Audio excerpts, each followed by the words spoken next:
Welcome back to A Moment in History. I'm Seth Udinsky.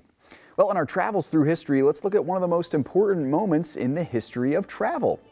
In the 19th century, the world was in transition away from agriculture, which had driven society for thousands of years, and into the age of industry.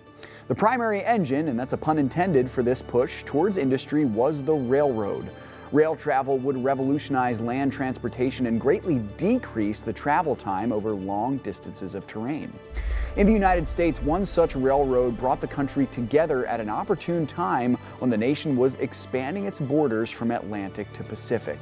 This railroad would connect the center of the continental U.S. to the Pacific Ocean, aptly named the Transcontinental Railroad. Now, Americans had been eyeing up the West ever since the beginning of the 19th century with the Lewis and Clark expedition. The westward expansion exploded in the 1840s and 50s with the discovery of gold in California, which laid the foundation for railroads to begin penetrating the far reaches.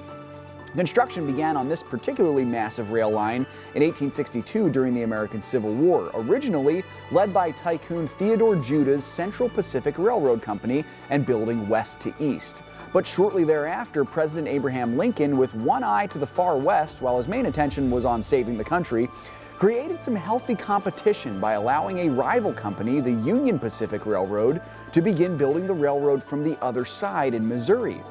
With a set amount of money guaranteed to each company based on how many miles they completed, Lincoln had the incentive he needed for a swift completion of the railroad, as both companies fought to gain more mileage than their rival.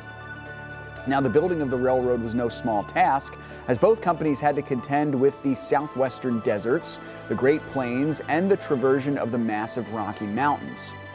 Of course, this was the Wild West in the late 19th century, which brought with it the legendary markers of cowboy culture at this time: heists, prostitution, shootouts, duels, and general lawlessness.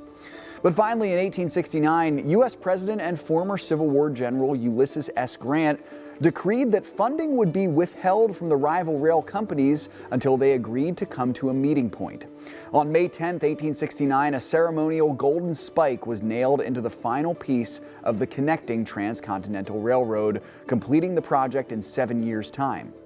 With the railroad complete and connected to rail systems in the east, the continental U.S. could now be traversed in less than a week, whereas before it would have taken months to cross the country in a covered wagon or on foot. Thanks so much for joining me once again for A Moment in History.